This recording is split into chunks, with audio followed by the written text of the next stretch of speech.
told him that he wasn't alone. He had his family always thinking and sending and visiting him, and besides that, he had us. He always had a good appetite.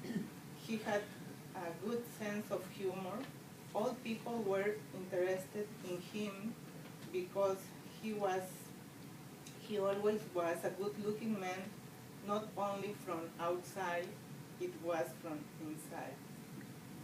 I enjoyed the many conversations with Fred because he was so full and uplifting. And I told him before he died that he was going to see Lily because he all the time was mention her, and it was nice to meet Fred. He was so funny, and rest in peace, Fred. Oh. Thank you, thank you. Giuseppe?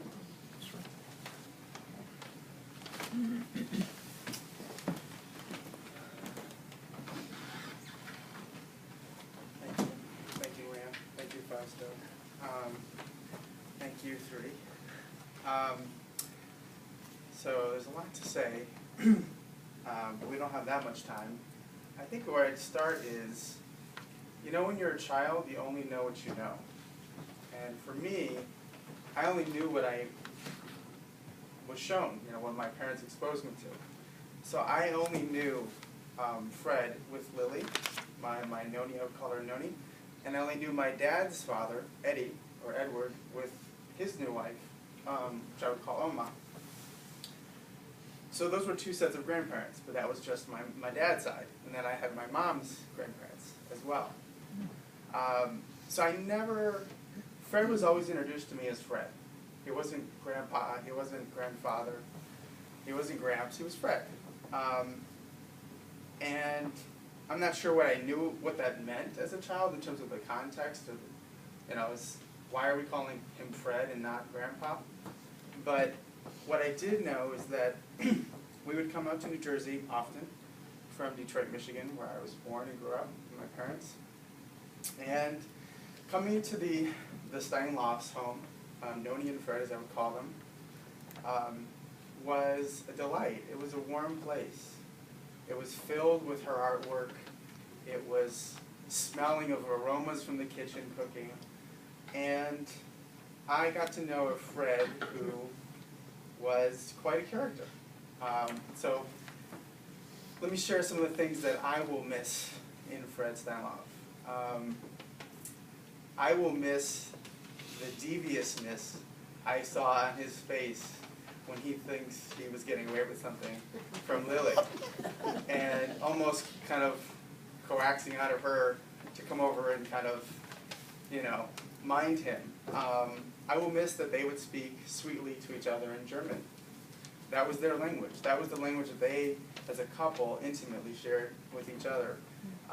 They had a lot of nicknames for each other. And I could tell, I think, as a boy, that they loved each other. I could see the warmth between them.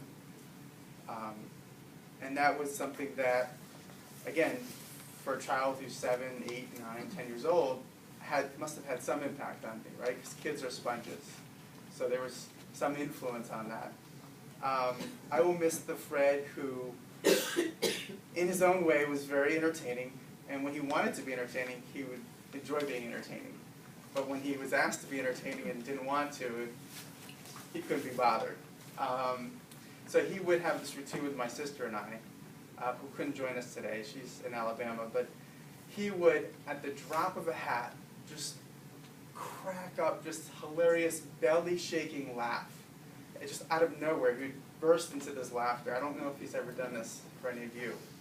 And then he would stop. And he would just look sternly across the room, and then he'd burst into laughter again. And it was so convincing and compelling. It was like a toy, you know, as a kid. You just do it again, do it again, do it again. And we loved it. We loved it. He as a boy, he is a big man to me. Big hands, big head, just a big guy. So I think I was kind of enamored with his size, and he could come across very sternly, so I certainly respected him and would follow his direction. Fred had an incredible vocabulary. There's a few people in my life that have vocabularies, that caliber, my mom being another one. She pulls out words to this day that I'm like, is that from the 17th century, or where is this coming from? So we would have Scrabble. We'd play as a family, my dad, my sister, my mom and I, and Fred. And this happened after Lily's passing. And these were battles on the Scrabble board. There was a lot of negotiating, a lot of discussion. There was this 17,000-page dictionary nearby for reference in case there was a dispute. I will miss that time with Fred. I will miss how he always miraculously seemed to have a broken glass. Because every time he was drinking, the liquid just disappeared out of the glass, and he would complain that it must have been leaking. It must be a crack.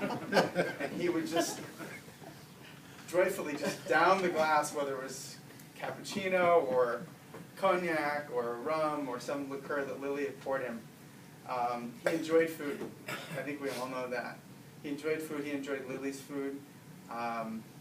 And he, there was definitely a part of him, and as I sit here and listen to this history, I mean, I'm learning things too. There's parts of him that I think he, for his own discretion, never chose to share with me, which I think is unfortunate, because getting a greater context of your relatives leads to you understanding them, appreciating them better, and understanding them as a person. And I wish I had had that. But he had a lot of determination. I'm just hearing what he did to teach himself how to be in the shoe design, in the shoe factory, in the shoe industry. And I'll elaborate on what Ellie said. He would travel to Korea, to South Korea, maybe every 6 weeks, every 2 months, roughly. And he would go and meet with patent attorneys, and they'd be discussing very intricate things regarding patent law and patent pending utilitarian design, and so very sophisticated. And he would show off his shoes. He would show off the latest models proudly. When I would waltz in with new shoes, I would say, "Take a look, Fred. What do you think?" He would pick them up, and he'd kind of give him his once over, and he'd either give me his face of approval or disapproval. Maybe he didn't like the fashion, but he liked something about them. So I got a sense of his love of shoes, and his pride in being in the shoe business. I think the other thing I'll miss about Fred is how much he loved your mom, how much he loved Noni, how happy I saw her with him. I never got to see her without him, because he was always with her, but I got to see him without her. And that's when most of you got to know him. That, to me, was a different Fred. There was a clear marked line of delineation forward from that point. And I think that when you're with someone for over 53, 55, 56 years, her presence, and I don't mean this in a negative way necessarily, but it haunted him. I mean, he felt her still around. It could be a songbird, it could be a moment on the radio, would remind him of her. And she permeated him to his core. And to have that kind of love, and to be that kind of a cherished partner is really, it's really remarkable. So I commend him for, he obviously saw something and was a determined man at a young age, and it turned out to be a wonderful story. And something we're all benefiting from, so I'll miss him. Thank you. I'm going to jump back to, at the time I was friends with Lily,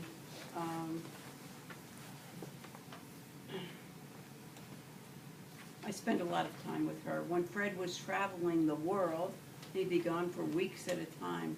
Lily and I would go there on Monday nights And she and I, we would go to dinner and a movie and then come back and talk for hours. I learned so much about her. I could not be closer to this whole family if they were blood relations of mine. I feel like Lily was also mine, Fred was also mine. And, okay, now Lily passes, and Fred was not only very sad, but he was in poor health, which he had refused to give attention to himself while she was alive. He spent his days and almost nights with her, and she was in extended care for 2 years, I think, before she died.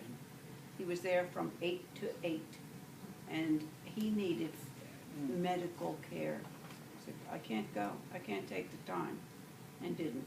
Okay, now she's gone, he's in poor health, and he's suffering. And I spent, as I told you, I'd go at least 3 days a week, and spend hours with him, talk to him. And finally, remember, we had 10 years on the bus. We know everything about each other. There's not much more to say of our past lives. So what do I talk to him? He's withdrawn, you know. I'm the one that's got to make the conversation. So what do I talk about? Well, what's big in my life? Sundays at church. And I would tell him about what the sermon was like, or who gave this wonderful talk, what I described each and every one of you, and told funny stories about it, you know. And I'd say after 3 or 4 months, finally he says, you know, that sounds like a great group there. He says, yeah, I'm feeling a little better. Do you think they'd mind if I came some Sunday? I said, anybody who comes through the door is welcome, you know. And he says, yeah, you tell me these nice stories. He says, but how about religion? He says, you know, I don't want anything to do with religion. I don't want you telling me about what God wants me to do. I said, well, you won't find much God there. And he says, what do you mean? And so I tried to explain. I wrote you a little note, which I'm going to give you, Maria, about this.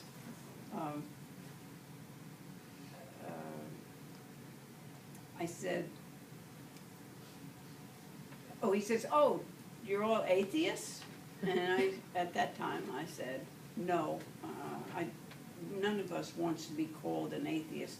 Actually, there was one who liked to say he was an atheist. I said, we don't like to be called that because too many people, most people, think that you're evil, you're against God.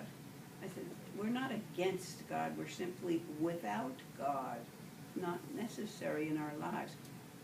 We honor other people's beliefs, but we don't share them.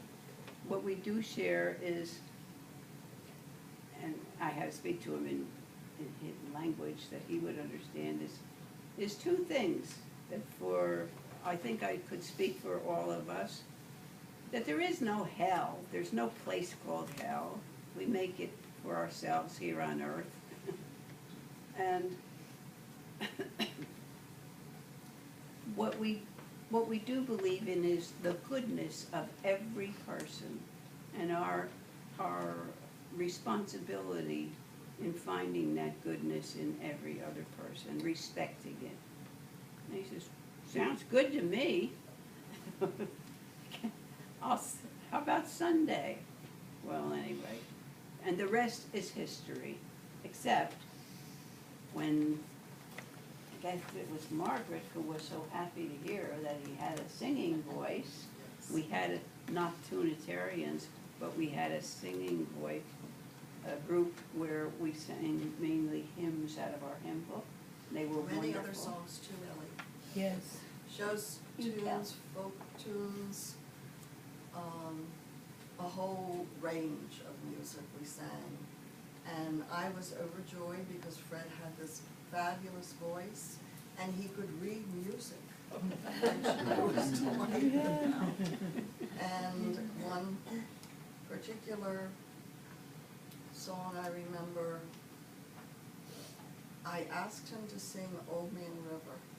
And if any of you were there to hear that, it was just incredible. It was so powerful. He was a bass baritone. And beautiful voice. And I'll always remember that.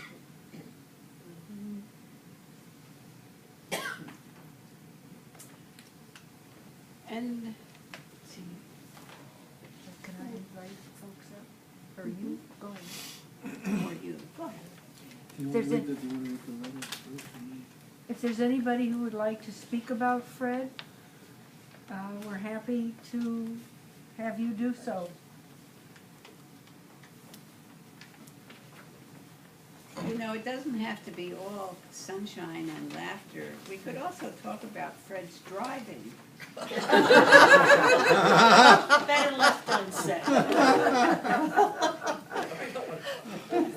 I think that each commemoration of people who are gone also need a little roasting.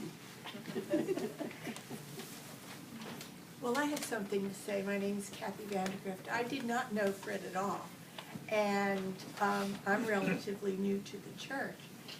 But I got to hear a lot about Fred from Ellie. I got to hear a lot about all of you from Ellie and the joy that she shared with Fred and with you as her family as well. So it's been a joy to be here and to hear about Fred's story. Thank you. Kathy is our president. I'm Don Eustace.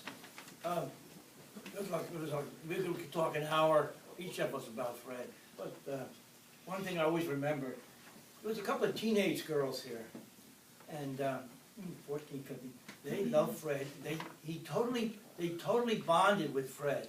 And I remember being at our old church, and they came in the Sunday. Is Fred here? Is Fred here? And they would be disappointed if he wasn't. And it was an incredible relationship that was developed between the three of them.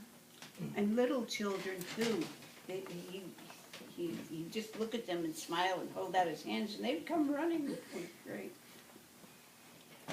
I'll say something. I knew Fred a little bit, not all that well. But the two things I will say about Fred are that I think just the fact that you guys are all here and talking about him with such love and such caring and such fondness is such a tribute to him. And the other thing I will always remember is that chair that Ellie's sitting in. It's Fred's chair. Fred's chair. The other step right over there. It'll always be Fred's chair. But the cushions are due to Ruth, and they're for me.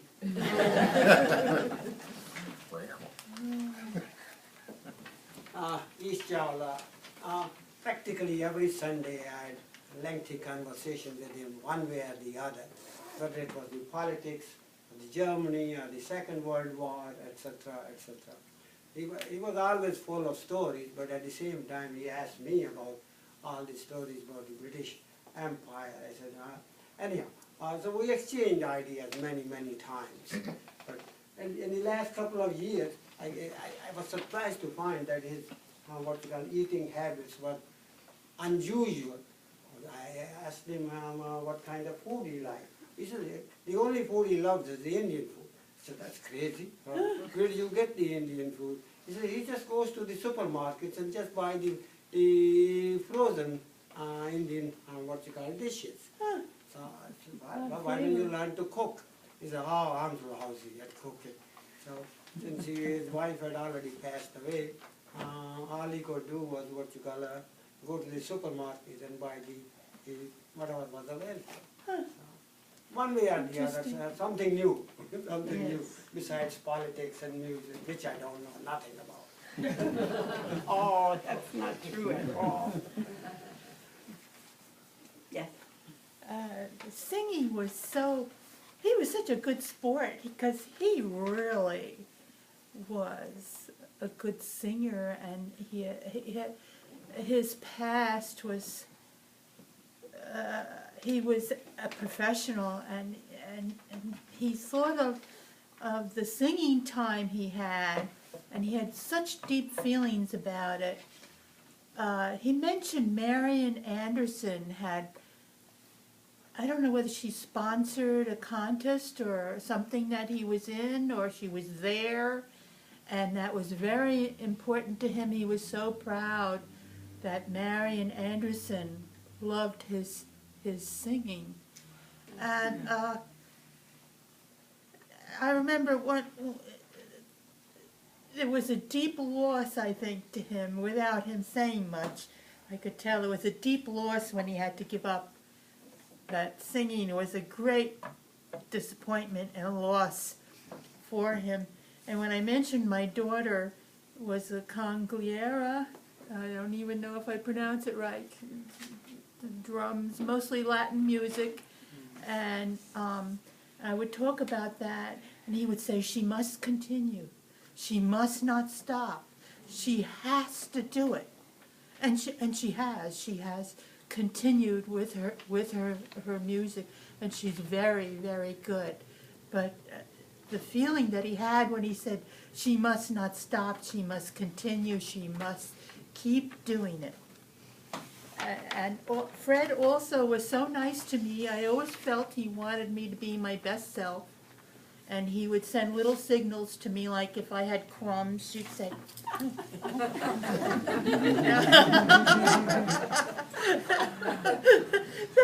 it was kind of neat. He was just a nice friend. I'm going to add one more piece. Fred could swear in 7 languages, but when it came but when it came to English, he was very gentlemanly. He would say, "Intercourse you." That was his humor. That was his humor. I'm going to read a short note from another neighbor who lived on Fairfield with neighbors you know behind us. Her name was Shelley Snow. She said, Fred and Lily were good neighbors and we shared many evenings together. After Lily's passing, I assisted Fred for years with various household duties and projects. I remember he provided a job reference for me that an office manager found very amusing. I was hired as a paralegal. Unfortunately, I will not be able to attend due to a work commitment, but I express my regrets. Please accept my condolences. Shelley Snow. Should I read this one? Yes. I'll read it from here. This is a wonderful couple that live in just outside of Munich, Germany, who became friends with my mom through the Princeton Art Association classes or workshops. They were in the workshop together for many months, and my mother would never speak to this woman because she had a German accent.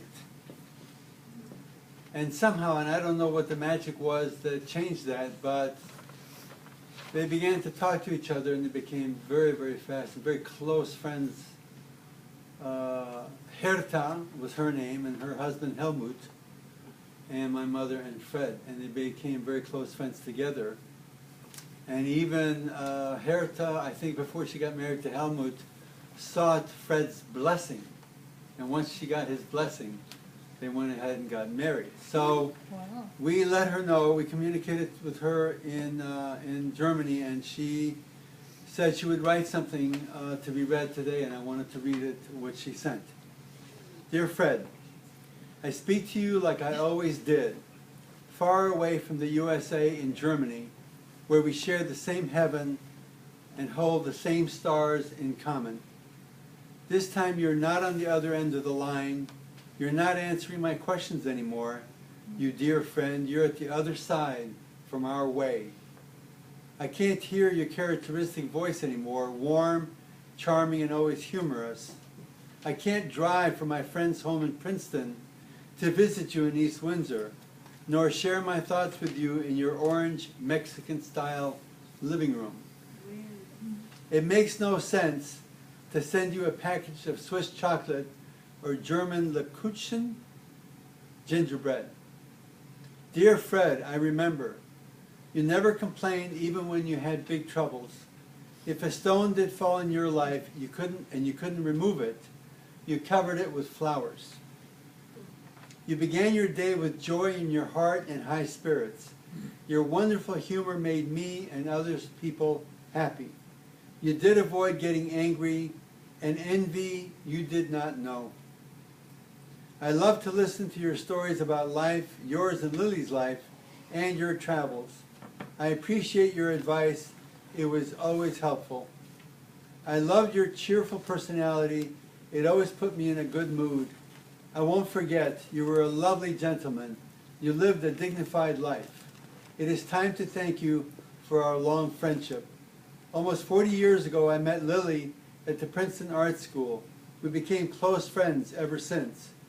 I'm still happy and very grateful that you both visited me and my family several times in Germany, and that the shadow of the Second World War didn't interfere with our friendship. You and Lily were and still are a wonderful present, a lucky chance in my life. I'm also very grateful that your son and his family, your neighbor Maria, and your friend Ellie from Hamilton were all wonderful caretakers for you. It made me feel better knowing that you were surrounded by good people. You got back from them what you did for Lily. God will always unite the people who love each other. Now you and Lily are together. I will laugh about the things we used to laugh about. I will be sad about the things that made us both sad. I cannot forget you because you have a home deep in my heart. I will always love you. God bless you. Shalom. Love and goodbye. Adios. Auf Wiedersehen. Hertha with Helmut and Jennifer from Germany.